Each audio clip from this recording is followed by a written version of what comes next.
Alright, today we're going to deep dive into the zone type of devil fruits, specifically focusing on the mysteries surrounding the human fruit. In the latest episode, 1044, the conversation between the five elders suggested something that left many of us absolutely stunned. From that conversation, it became clear that the zone type devil fruits carry their own will, a revelation that's truly mind-blowing. The discovery brings up the possibility that human fruit mythical type Nika might be another name for the gum fruit that Luffy consumed. So today we're going to expand the conversation to cover the zone type as a whole, focusing on the will residing in the devil fruits, and even touching upon Chopper's abilities. If you enjoy the content in the video we're about to show, please hit the like button and subscribe to the channel. If you have other theories or insights, don't hesitate to share your thoughts in the comments section below. Just a heads up, this video contains spoilers up to the most recent episodes, so proceed with caution. Now, let's get this show on the road. First off, let's take a look at what we know about the will residing in the zone-type devil fruits and the conditions for their transmission. As I mentioned at the beginning, it's been confirmed that the zone-type fruits do carry a will. And it is speculated that the human fruit mythical type Nika had a will of its own, allowing it to escape from the government, which is pretty wild, isn't it? This leads us to ponder whether the same could be said for the other zone type fruits that have appeared so far. In other words, there's a theory that the zone type fruits that have been passed down through generations might exist separately, each having its own entity. Alright guys, let's dive right in and discuss the remarkable abilities of two zone-type devil fruit users who made their appearance in Alabasta, Chaka, and Pell. These guys were part of the royal army of the Alabasta Kingdom, renowned as guardians who protected the nation. Now, Chaka wielded the power of the dog fruit, Jackal Modal, while Pell had the abilities of the bird fruit, Falcon Modal. During the showdown in the Alabasta arc, Chaka played a critical role by holding off Crocodile, buying us some precious time. Pell, on the other hand, showcased his invaluable flying abilities by transporting Luffy from Rain Base to Alabama. But that's not all. Remember the shocking twist where Pell carried a bomb high into the sky, sacrificing himself to prevent an explosion in the square? Many readers must have been astonished, thinking Pell had died in that explosion. But, lo and behold, the guy made a stunning comeback, alive and kicking. Now, the fascinating aspect here was the presence of two statues in the Alabama Palace, resembling a jackal and a falcon, which seemed to be connected to the self-proclamation Pell made as the guardian deity Falcon of Alabasta before the statue crumbled, hinting at a deeper connection. This gave rise to long-standing speculation that these powers have been handed down through generations in Alabasta. Considering the recent developments, it seems we can't help but confirm this theory, don't you think? Could it be that they were born in Alabasta and fought for the land they loved? If so, the fact that these abilities have been continuously passed down is quite fascinating, right? Because this implies that the devil fruits might have chosen to reincarnate in Alabasta by their own will. Now, let's shift our focus and look at an example from Wano country. Take for instance the creature that Yamato consumed, the dog fruit, mythical type Modal, Okuchi no Makami, said to embody the power of Wano country's protective deity. This implies a lineage of abilities being passed down through generations in Wano country, right? The term Makami refers to a mythical large-mouthed wolf, an extinct species in Japan, now revered as a deity. Featured in the Nihon Shoki, it is believed to have led the army of the Emperor Jinmu. During the Edo period, it was widely acknowledged as a deity warding off evil spirits. The deep connection with Yamato. Oh man, hats off to Oda-Sensei, always connecting the dots brilliantly. The notion of a protective deity being passed down in Japan aligns perfectly with what's happening in Wano country, don't you think? Yamato utilizing this power to save Wano country adds a deep layer of significance to the story. So, in the context of abilities stemming from specific regions, it seems there are similarities between Alabasta and Wano country, wouldn't you agree? And next, we have Smiley, who appeared in the Punk Hazard arc. Caesar had turned the harmful substance produced from an experiment he conducted earlier into a user by feeding it a zone-type devil fruit. This turned out to be a Smiley who ate the Sala Sala fruit modal axolotl. In the storyline and the Vivra card, it is referred to as gelatinous toxic gas. Basically, it was a gas that had consumed a devil fruit. In chapter 676 of volume 68, this Smiley evolved into a more toxic gas weapon called Shinokuni. During this process, Smiley was fed a candy that explodes upon ingestion by Caesar as a part of his plan, and it ended up dying after turning it into Shinokuni. At that time, Caesar shouted at Smiley saying, "Let's meet again!" In that moment, there was a meaningful depiction of an apple near Smiley transforming into a devil fruit. Let's think about this transformation as indicating that the zone-type devil fruit had a will of its own. Perhaps, following a master-servant relationship, it was able to reincarnate its abilities at a nearby location, desiring to return to its master after Smiley's death. And it seems plausible that Caesar was aware of this power of will possessed by the zone-type devil fruit. Considering the examples from Alabasta, Wano Country, and Punk Hazard, it seems increasingly likely that the devil fruits choose their reincarnation sites. The probability of there being more such cases has significantly heightened. In chapter 433 of volume 45, there's a scene in the Water 7 arc where Luffy, Kobe, and Helmeppo are conversing. Beginning with the topic of sea prism stones, Kobe states, "Behind such revolutionary technology, there is always the military scientist Dr. Vegapunk. He is amazing."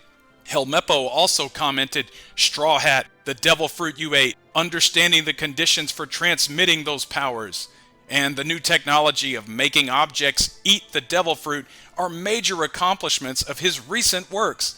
So, let's assume that Vegapunk first discovered the ability of the will residing in the zone-type devil fruit, and developed technology to grant this ability to inanimate objects and the technique to reincarnate it back into devil fruit. Now, let's recall the instances where objects have consumed the devil fruit. For instance, the lasso created by the ability of the Mut fruit, modal dachshund that Mr. 4 had. The sword possessed by Spandam, the CP9 chief, which had the abilities of the Elif fruit, named Funkfried.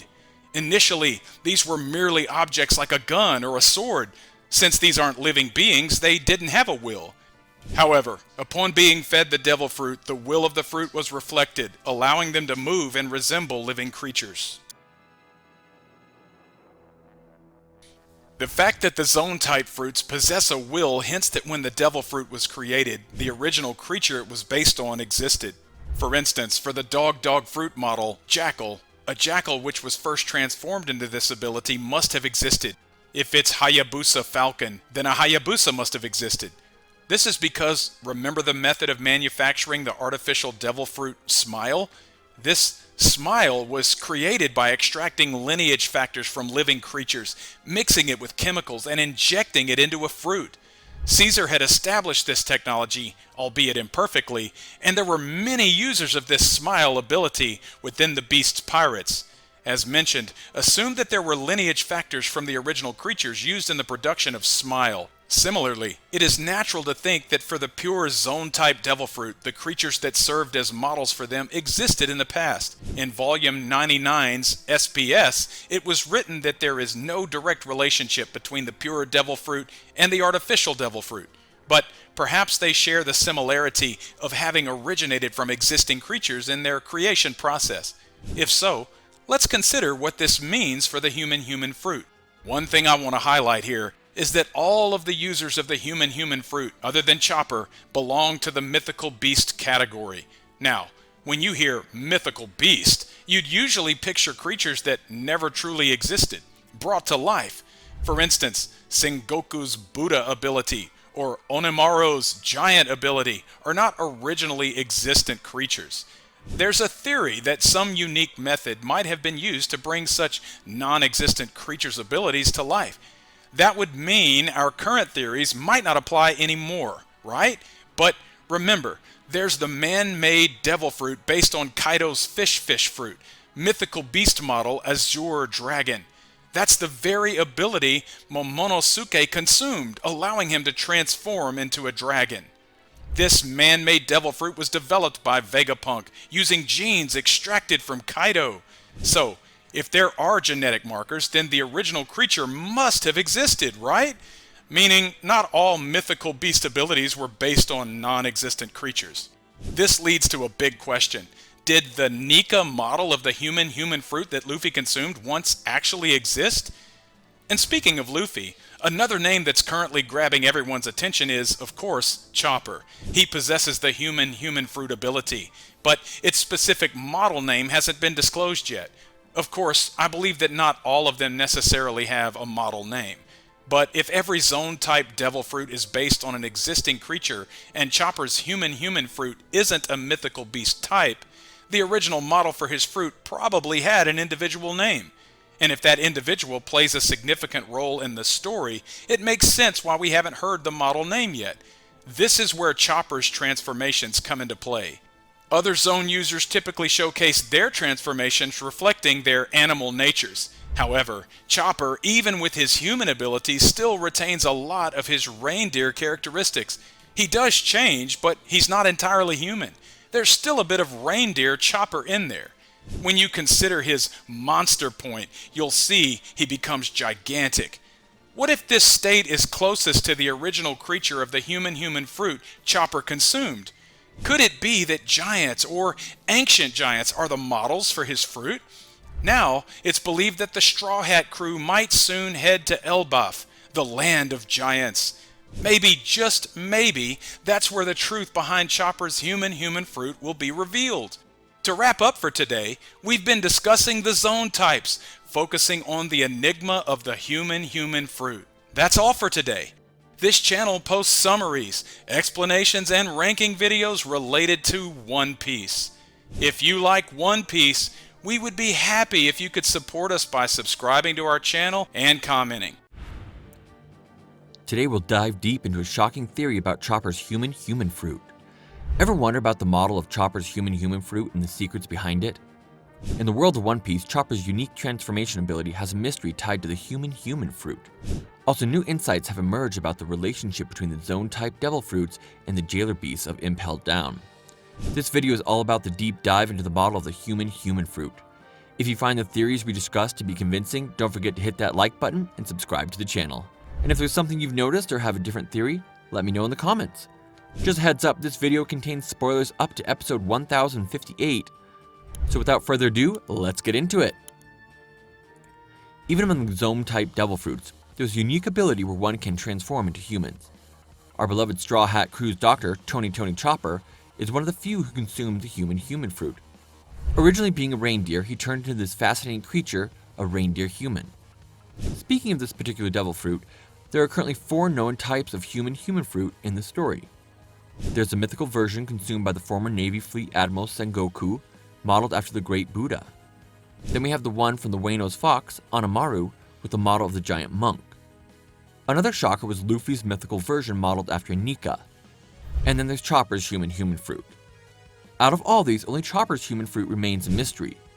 Fans have been speculating about this for years, making it one of the great unsolved mysteries in the series.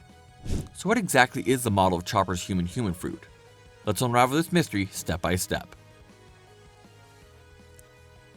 To kick off our deep dive into Chopper's human fruit, let's first recap the characteristics of the zone-type fruits. Currently there are 4 main characteristics of the zone type.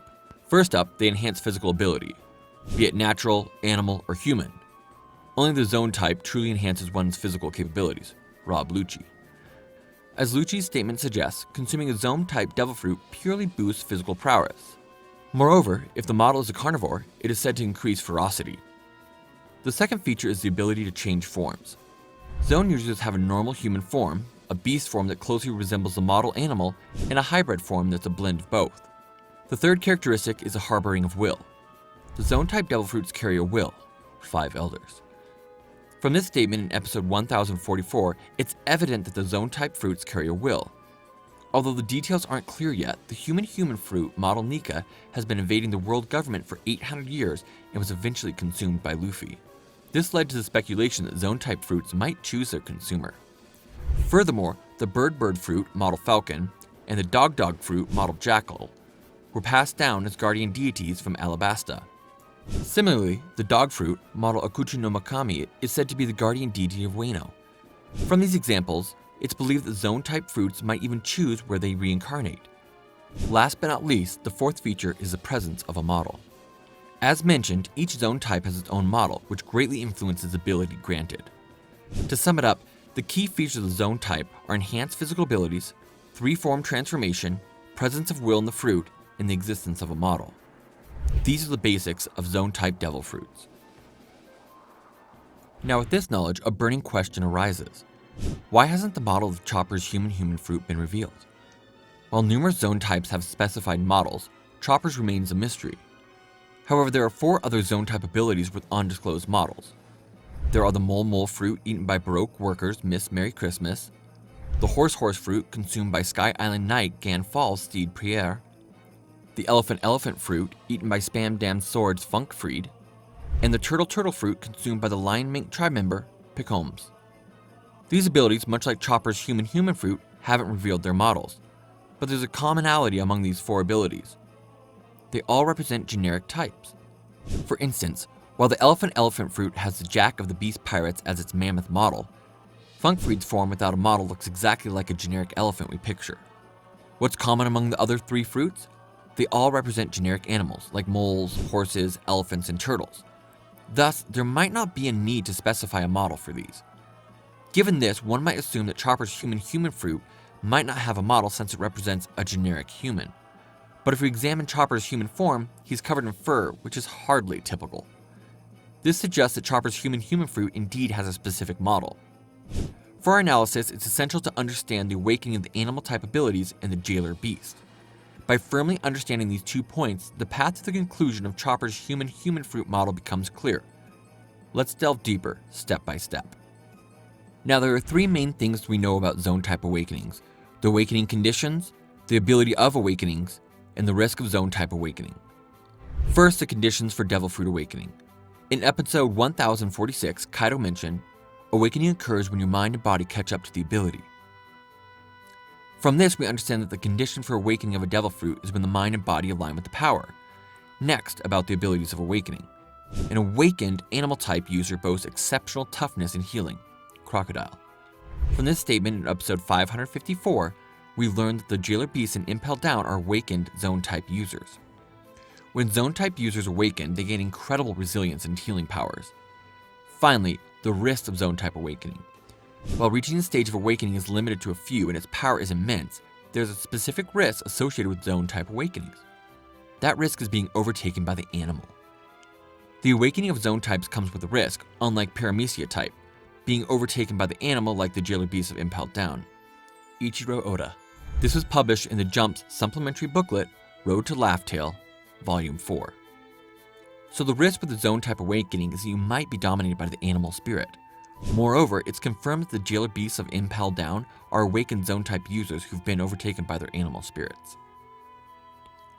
To recap, the condition for devil fruit awakening is the alignment of mind and body with the ability. The power of the zone type awakening is to achieve remarkable toughness and recovery, and there's a possibility of being dominated by the animal in the zone type awakening. Those are the 3 key points about zone type awakening that have been revealed. So let's now delve deeper into the jailer beasts, the awakened users who've been taken over by their animals. Let's dive back into our discussion on the jailer beasts of Impelled Down. As previously mentioned, these creatures are awakened zone type devil fruit users, yet they've been overtaken by their animal instincts. The result? They can barely communicate, are constantly sniffling, and seem utterly devoid of human emotion. In essence, they become monstrous, likely lacking any human self-awareness. Zone users typically revert to their original form after a heavy blow. However, when Luffy defeated the Minotaurus and Impelled Down, it remained in its beast form, even unconscious. This suggests an inability to return to the human selves. From this, we can infer 3 main characteristics of the jailer beasts: their awakened zone status, their apparent lack of human self-awareness, their inability to revert to a human form. But how did they achieve this awakened state? And why would they have been consumed by their animal side? The likely answer is a forced awakening, due to government experiments that manipulated the devil fruit's wavelengths. The biggest clue here? It's the rumble ball that Chopper developed. As most of you probably know, the rumble ball messes with the wavelength of the devil fruit.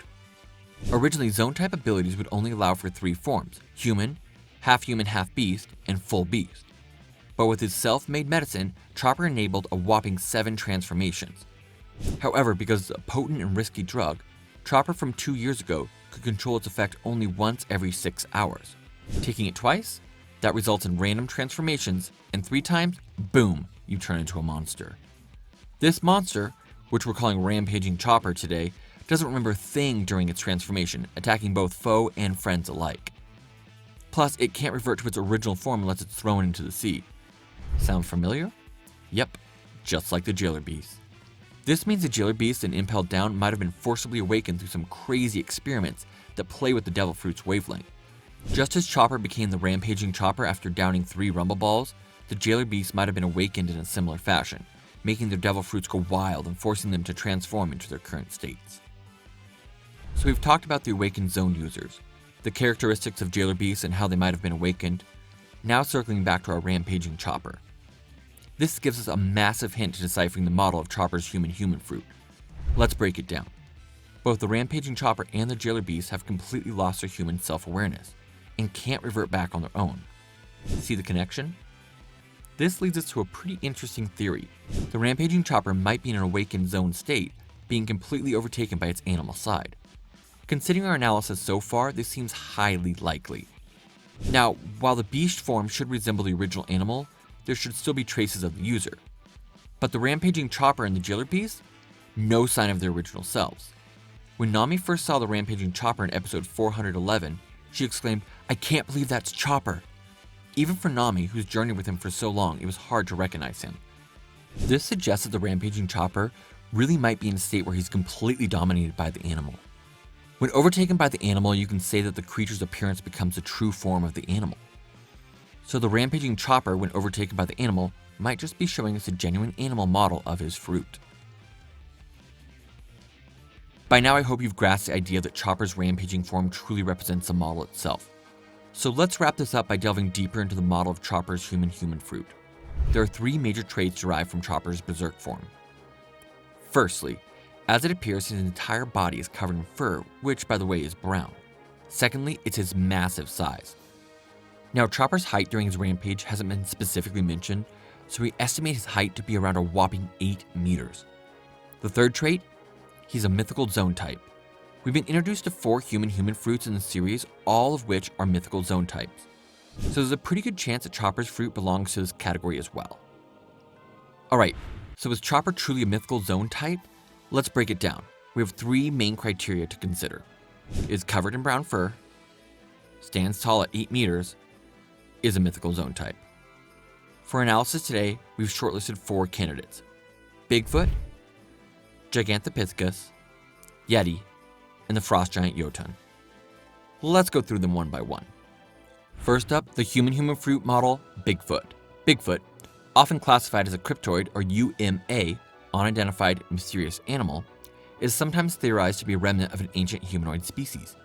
He's got this muscular build and is entirely covered in fur, but here's the catch: its fur is gray, not brown.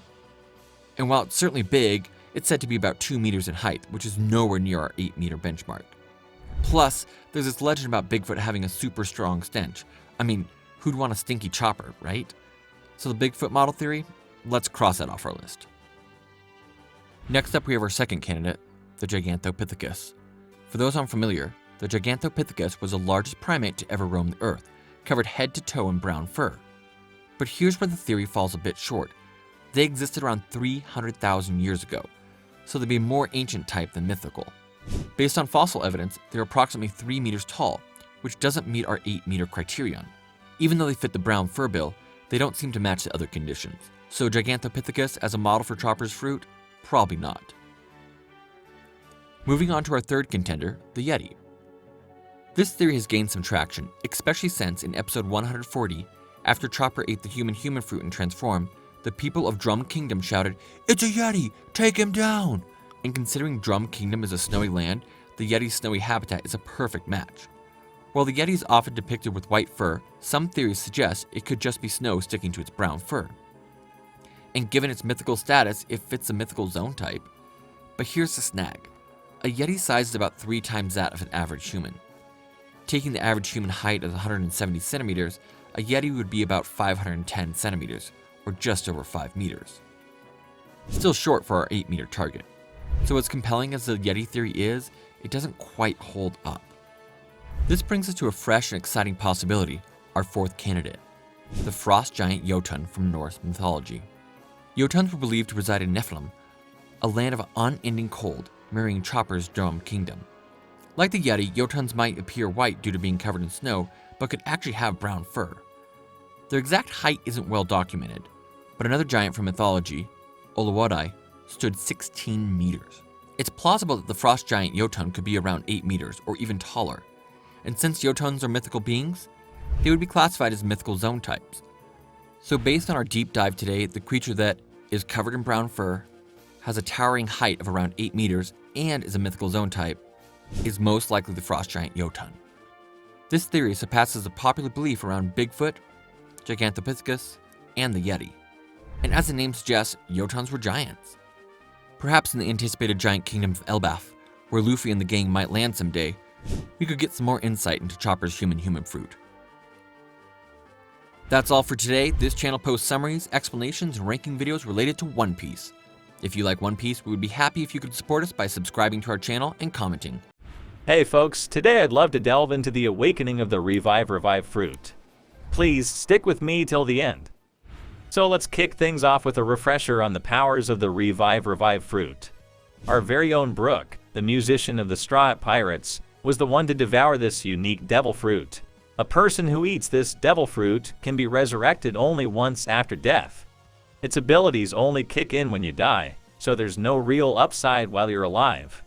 But be warned, the side effects of the devil fruit definitely kick in. First, you can no longer swim, and second, if you eat another devil fruit, your body will be blown to smithereens. Even if you manage to come back to life, it doesn't mean your body's gonna be all fixed up.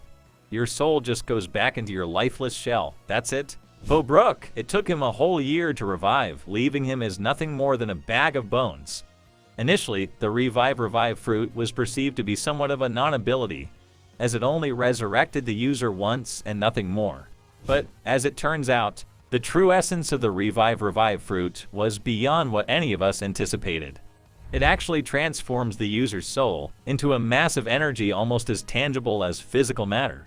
This allows Brook to astral project and move only as a soul, even neutralizing the souls of Big Mom's homies. His handle on souls is so advanced it could rival the user of the Soru no Mi. Next, let's ponder over what could happen if the Revive fruit were to awaken. But before that, let's get clear on what we mean by awakening. On rare occasions, a devil fruit can awaken. Over 130 devil fruit users have been introduced in the series so far.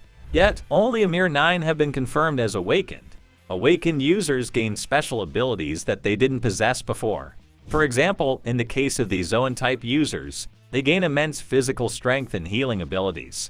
The awakened jailer beasts of Impel Down are an example of such zone types. Then there are the Paramecia-type users. When they awaken, they gain the power to affect surroundings beyond themselves. The superhuman system that used the ability to awaken for the first time in the work was Doflamingo with the ability of the string fruit. The string fruit usually allows the user to produce strings from their fingertips. But once awakened, the user can manipulate the surrounding buildings and ground into strings. Doflamingo is using this power to turn entire cities into strings. Big Mom's Pirates crew member Katakuri is also an awakened user. Just like Doflamingo, Katakuri has been seen turning the ground into mochi using the mochi fruit. Despite the difference of mochi and string, the general direction of their awakened abilities was similar. There might be subtle differences, but when a Paramecia-type user awakens, they can extend the effect of their abilities beyond their own body. Let's contemplate the prospect of Brook's awakening. Originally, the Revive fruit grants the ability to revive from death once, but it can only be used to resurrect oneself. And the nature of Paramecia-type awakening is to influence one's surroundings beyond oneself. So, what would happen if the effects gained from awakening share the same directionality as other Paramecia types? It may be the ability to resurrect others who have died. To begin with, Brook is already capable of manipulating souls. In the whole Cake Island arc, he managed to immobilize Big Mom's homies, the chess soldiers, in an instant. The chess soldiers didn't just fall over. It seemed as if their souls had been stripped away by Brook's ability. The homies are sentient plants, animals, and objects given life and personality by Big Mom's soul. Brook has already been able to influence the souls of these homies, while the limit may currently be extracting souls. Perhaps if the revive fruit were to awaken, it could also instill souls. This would amount to reviving a corpse by instilling a soul, in other words, acquiring the ability of resurrection. This control over souls is similar to the Sori no Mi, but the difference between the two abilities seems to be whether or not they can create a soul. Big Mom can take others' lifespan and give new souls to lifeless objects. On the other hand, Brook's ability only works on already existing souls. He can only extract his own soul from his body or peel off other souls. He cannot create new life. Even if the revive fruit were to awaken and allow for resurrection, it certainly wouldn't be an omnipotent ability. In a 2019 TV show, the author Mr. Oda had something intriguing to say. A guest speculated about reviving Ace, but Mr. Oda promptly denied it. If the revive fruit could resurrect anyone through awakening, Ace would be the first person wished back to life. The fact that the theory of Ace's resurrection was sadly refuted, doesn't that suggest something about the revive fruit's awakening? That is, it cannot resurrect just anyone.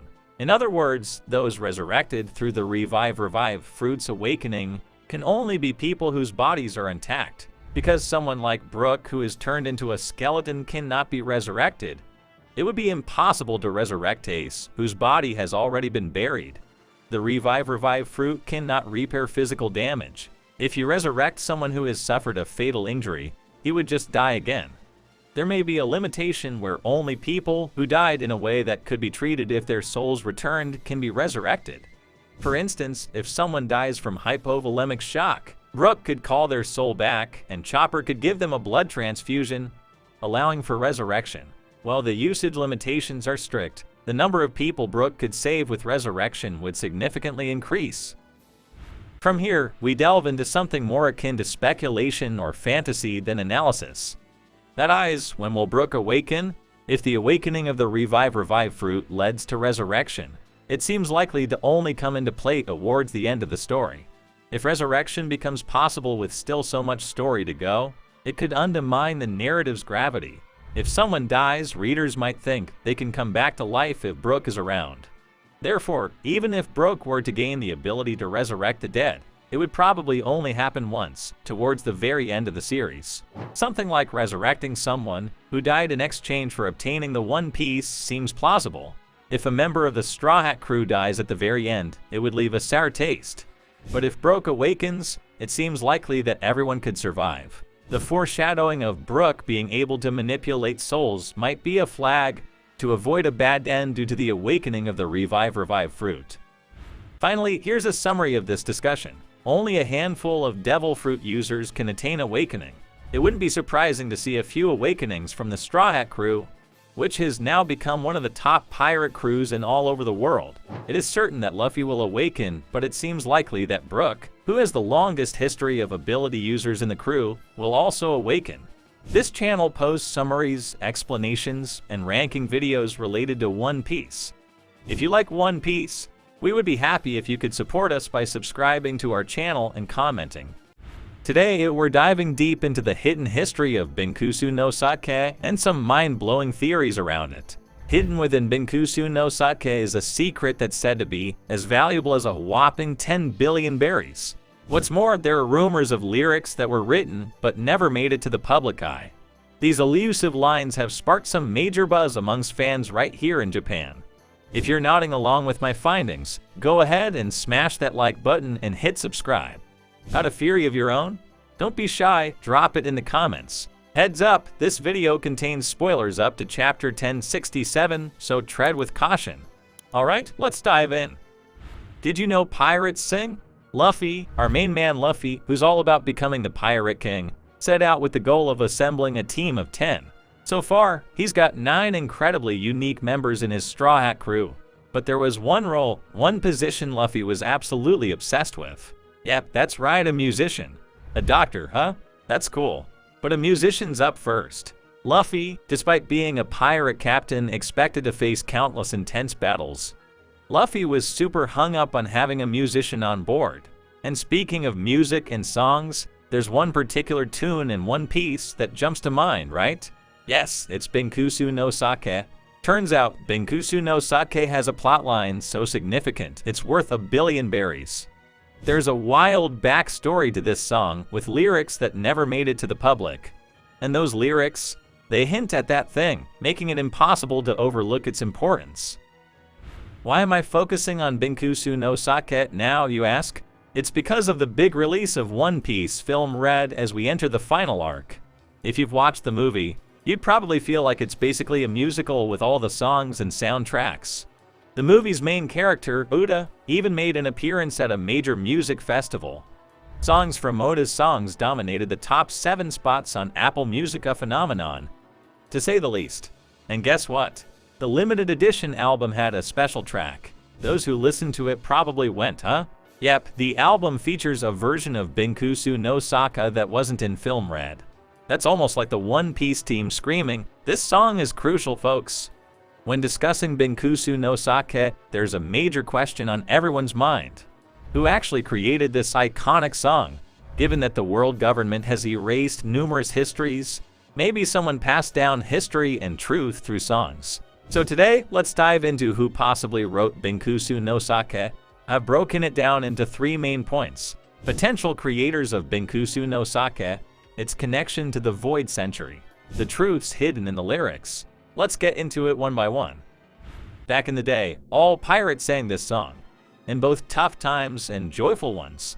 Yo ho ho ho Brook. At the age of 90, Brook mentioned that all the pirates from his era sang this song.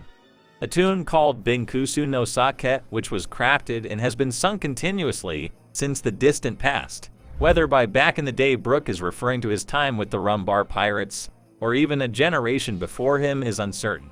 However, given that Brook died once at the age of 38, it's certain that this song was sung by many pirates at least 50 years ago. This naturally leads to questions about when and who created this song, and how it's been passed down through the ages.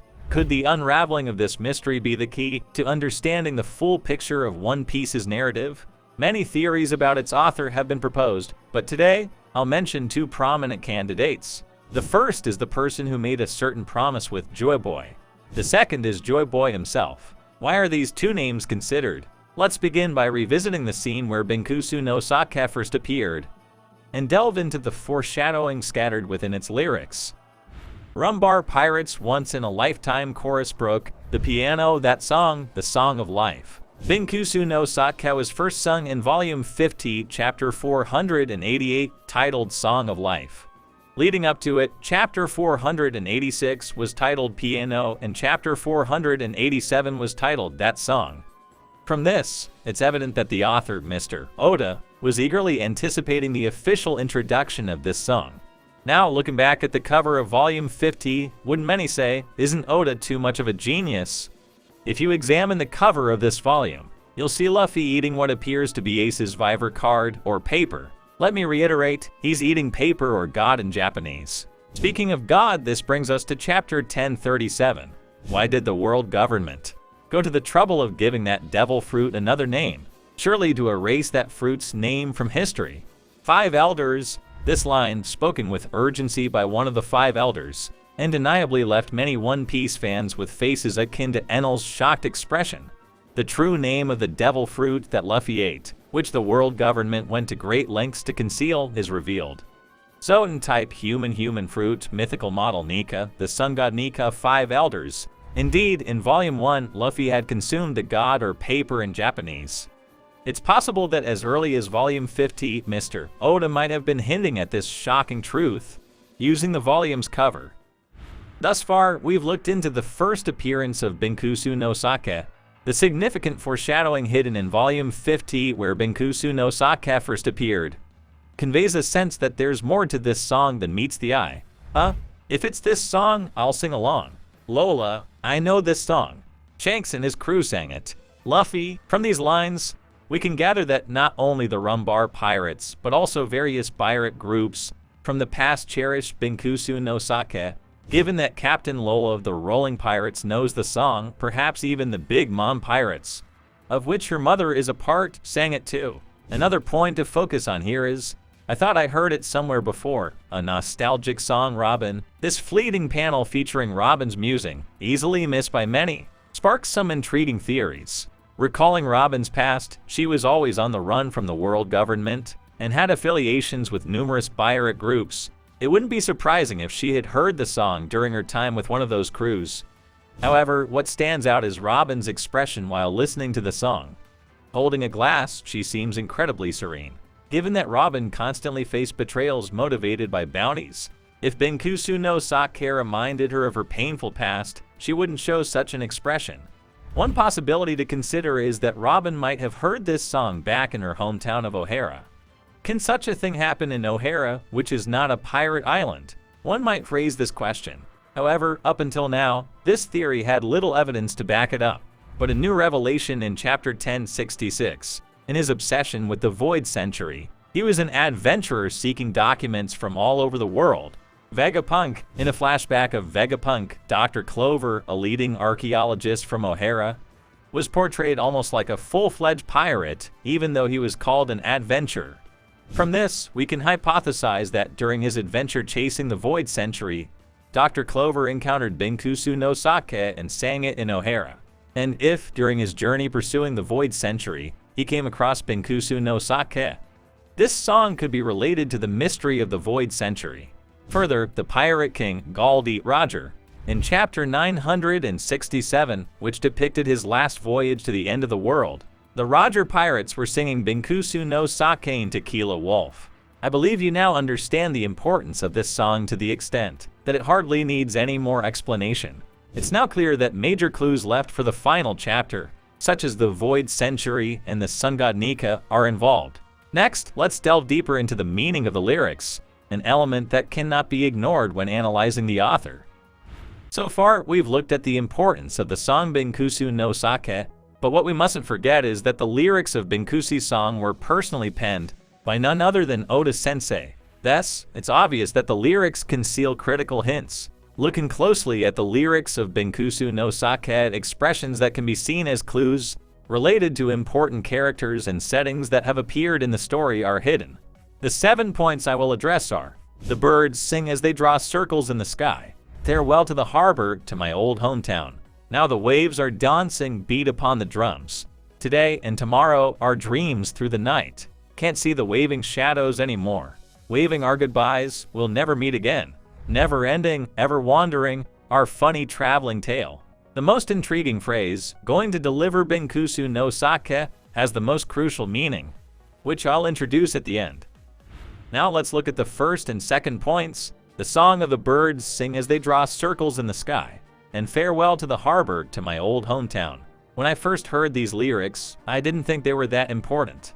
However, the foreshadowing in One Piece is so intricate that a single panel from the past can change everything after years. About 8 years after Binkusu no Sake first appeared in Volume 50, I got goosebumps when I saw the Kazuki family crest in Volume 82. That's right, the Kazuki family's emblem is precisely a bird drawing a circle. This means these birds sing as they draw circles in the sky. Clearly represents the Kazuki family crest. Furthermore, in the English version, the lyric is "to my old hometown," but in the Japanese version, it's "tsumugi no sato." This tsumugi refers to the fiber used in traditional Japanese clothing, leading to the speculation that tsumugi no sato might be hinting at the Wano country.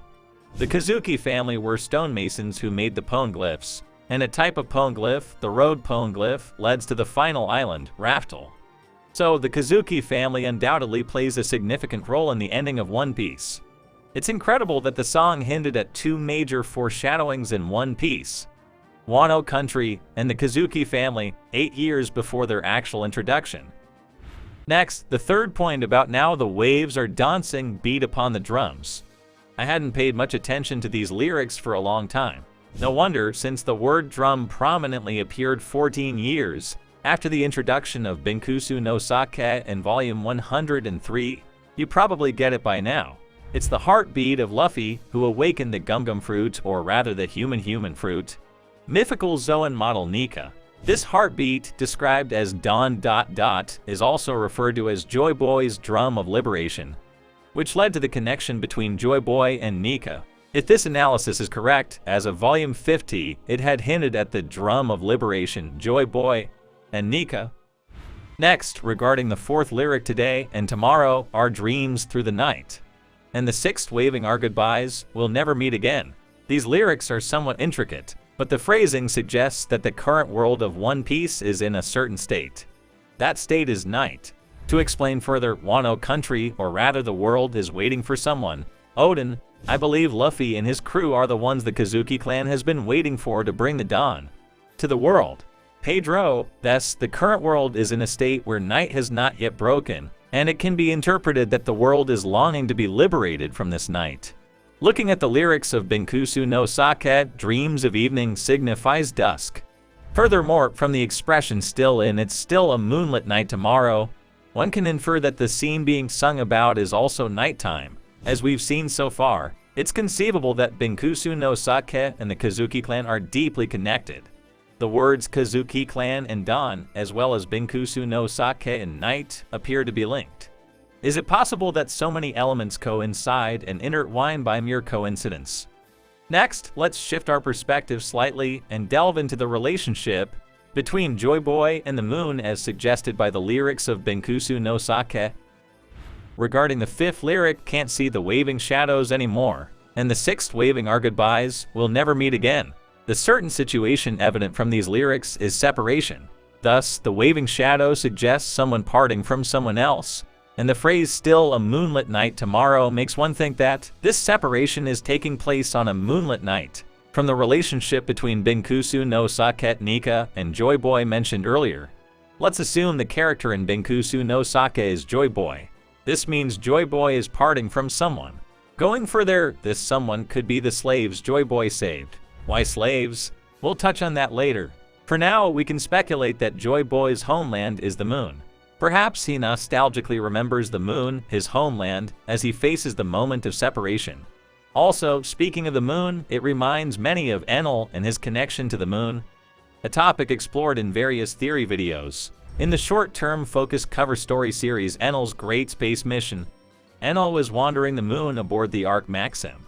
Our beloved Oda-Sensei incorporates story hints even in cover illustrations. It's needless to say the moon plays a significant role. Perhaps in the near future, Enel will reveal something about Joy Boy and the moon. Lastly, regarding the seventh lyric, never ending, ever wandering, our funny traveling tale. Yes, when you hear laughing tale, you think of that island. 12 years after the release of Volume 50, its true nature was revealed by Oden. Seeing the immense treasure that truly existed, Roger was laughing at that time. Oden, the island named after everyone who reached it, laughed so hard they cried, Laugh Tale. While Laugh Tale translates directly to Laughing Tale, it directly connects with the final phrase Laughing Tale in Binkusu no Sake. The word Laugh Tale first appeared in the 12th volume published in 2000. 8 years after its first appearance, Binkusu no Sake incorporated the phrase Laughing Tale, which was then linked to Laugh Tale 12 years later. Having explored the meanings embedded in the lyrics, let's now revisit who might have crafted this foreshadowing rich, pivotal song. Who exactly are you apologizing to? Who are you? Joy Boy. Robin, it's an apology for breaking the promise with Fishman Island. Neptune. In chapter 649, the overview of the Fishman Island's poneglyph was revealed by Robin and Neptune. This scene is quite old now, and many might have forgotten about it. However, in Roger's last voyage where Oden read the poneglyph, this apology resurfaces. One hypothesis arises from this. Could it be that the person Joy Boy was apologizing to through the poneglyph was the one who created Binkusu no Sake? Or perhaps it was made by those who had a deep connection with Joy Boy and were waiting for him to appear. To elaborate, Joy Boy conveyed his will to the next generation through the poneglyph. Similarly, Binkusu no Sake might have been a song through which someone who fought alongside Joy Boy 800 years ago entrusted their will to the next generation. Moreover, in chapter 649, Joy Boy was a real person who existed during the Void Century Neptune. That message was addressed to the mermaid princess who lived on this island at the time. Neptune. From Neptune's words, it was revealed that Joy Boy was a person who once made a promise to the mermaid princess. Thus, applying the hypothesis that Binkusu no Sake was created 800 years ago by the mermaid princess, lyrics like Whether Today or Tomorrow, Dreams of the Night, and Can't See the Waving Shadow anymore evoke a feeling of longing for someone. This could also apply to those who were close to Joy Boy.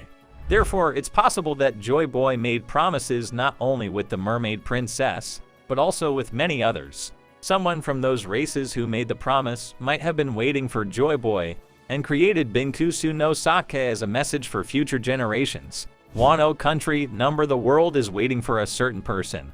Odin. In chapter 967, after knowing everything about the world, Odin said this, presuming that certain person is Joy Boy. Thus, it's almost certain that the world is waiting for Joy Boy. Joy Boy entrusted the will to be passed on to the next generation through the poneglyph. Similarly, those waiting for the promise from 800 years ago might be keeping and passing on the existence of the promise through Binkusu no Sake. What could be the intention behind the lyrics, endless destinations, endless jest? Perhaps it suggests a promise without a clear direction or end, but ultimately aiming to turn everything into a laughing matter for everyone. So far, we've speculated that the first potential creator of the Binkusu no Sake might be either the person Joy Boy was apologizing to or the people who were waiting for Joy Boy. Next, we'll consider the second candidate, which is Joy Boy himself. To explain, after realizing his defeat in the war against the 20 allied nations 800 years ago, Joy Boy created Binkusu no Sake.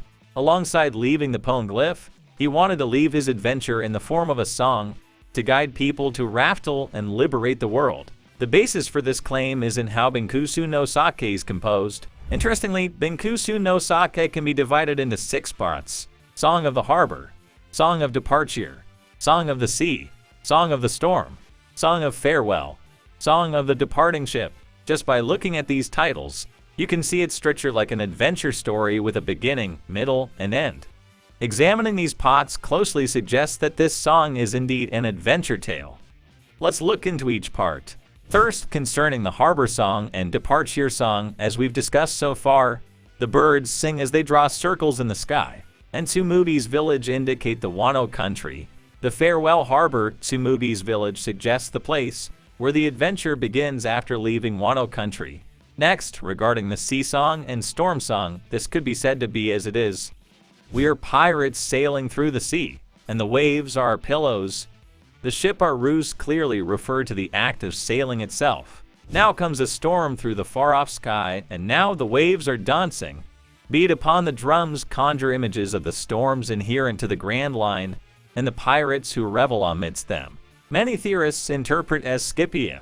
However, Scipia is said to be only 10 kilometers above ground, and would storms really occur so far above the clouds? This leads us to consider that the far-off sky might refer to a country located much higher, possibly above the red line, akin to current Mary Gi's, and that a storm occurs in such a high place perhaps symbolizes Joy Boy's challenge and his saving of the enslaved people. In ancient times, the slaves believed in a legendary warrior who would one day come to free them, the sun god Nika. Who's who? We can hear the drum of liberation. Joy Boy has returned. Zinasha. From Who's Who's lines in chapter 10:18, it's evident that the concept of slavery existed 800 years ago when Joy Boy was adventuring, and people believed that Nika would liberate them. And from Zinasha's expression in chapter 10:43, the equivalence of Joy Boy and Nika was established. From this, we can surmise that Joy Boy was active in efforts to liberate the enslaved. Furthermore, the lyric waves dancing, play the drum might be pointing to the liberation drum of Nika equal Joy Boy. So, amidst intense battles, Joy Boy rang the drum of liberation and freed the enslaved with a smile. Hence, the Storm Song is believed to have profound implications closely tied to Joy Boy's adventures. Continuing with the Farewell Song and the Journey Song, waving our goodbyes, we'll never meet again, is indicative of Joy Boy's departure from those he had saved. It suggests that he couldn't keep a certain promise he made with the people he saved, thus he can't meet them again. The lyrics include "Let's all sing it with a dawn," a song of the waves, doesn't matter who you are, someday you'll just be bones, and never ending, ever wandering, our funny traveling tale. These suggest that while I couldn't fulfill my promise, someone in future generations will likely save this world on my behalf. But that time is uncertain and very distant, yet when it comes, it will be a subject of funny tales. Thus far, we've considered Binkusu no Sake in 6 spots, and theorized that its creator might be Joy Boy. There's another intriguing piece of evidence supporting Joy Boy's authorship. That's the original draft of Binkusu no Sake. In fact, in the story, there's an original version of Binkusu no Sake penned by Oda-Sensei. Yo ho ho ho, we'll deliver Binkusu no Sake. Farewell to the harbor, to Tsumugi's village. Eat, drink, sleep, eat. Yo ho ho ho, we'll go to deliver. Today again our dwelling is on the sea. By the time we hear the dawn's drum, we'll deliver Binkusu no Sake. By the time we hear the dawn's drum. Oda-Sensei, the lyrics suggest a free-spirited individual exactly like Nika, potentially pointing to Joy Boy. Nika is known for the drum of liberation, but here we see the drum of dawn, suggesting that maybe Nika's full awakening hasn't occurred yet. Let's look at the part by the time we hear the dawn's drum. We'll deliver Binkusu no Sake from a different perspective. In One Piece, liquor usually appears in banquet scenes. Could by the time we hear the dawn's drum symbolize the great battle leading to the world's dawn? Could it imply that after the battle ends, everyone will drink together at a grand feast encompassing the entire world? Given the ongoing debate in the speculative community and the hypothesis that Luffy's ultimate dream leads to a worldwide feast, this interpretation might seem plausible. To summarize our discussion thus far, the maker of Binkusu no Sake and its intentions can be contemplated through 2 major hypotheses. Someone who fought alongside Joy Boy 800 years ago entrusted their will to the next generation through the song Binkusu no Sake and crafted it to lead the world towards dawn. Realizing his impending defeat in the battle against the 20 United Nations 800 years ago, Joy Boy created Binkusu no Sake to ensure his tales of adventure would inspire future generations to lead the world to freedom. Both theories position Binkusu no Sake as an invaluable song, preserving Joy Boy's will and guiding one to the world's end. But the likelihood seems to favor the idea that Joy Boy himself crafted it. So far, we have explored the maker and intentions of Binkusu no Sake. Now, I'd like to delve into the title Binkusu no Sake itself. What exactly is Binkusu? To conclude, Binkusu was the name of a massive kingdom that thrived 800 years ago. In other words, Joy Boy's hometown was Binkusu, and Binkusu no Sake refers to the liquor of Joy Boy's homeland. Then, the true meaning of the lyrics going to deliver Binkusu no Sake. It signifies that one day, after achieving victory in a massive battle, there will be a grand feast unlike any depicted before, serving Binkusu no Sake from Joy Boy's homeland. To elaborate, this grand feast notion connects to the idea of leading the world to dawn, associated with those who inherit Joy Boy's will. Currently, Luffy is the prime candidate for this. This implies Joy Boy's will equal Luffy's will, and since Luffy is also from the clan of D, Joy Boy's will equal Luffy's will equal will of D. Given this, could the final chapter unfold this narrative? A massive battle said to be a must in the last chapter. It's a battle unparalleled to the one Joy Boy and the 20 allied nations once fought. After Luffy and his crew triumph in this intense, most anticipated battle in One Piece history, they will host a grand feast involving the entire world. The liquor served at this Dawn of the World feast will be the Binkusu no Sake found in Raftel, Joy Boy's hometown. Pirates will dance, sing, and raise joyful voices throughout the night, humming a tune. Going to deliver Binkusu no Sake, an endless and aimless laughter tale. That's all for today. This channel posts summaries, explanations, and ranking videos related to One Piece. If you like One Piece, we would be happy if you could support us by subscribing to our channel and commenting. Thank you for watching till the end. See you in the next video.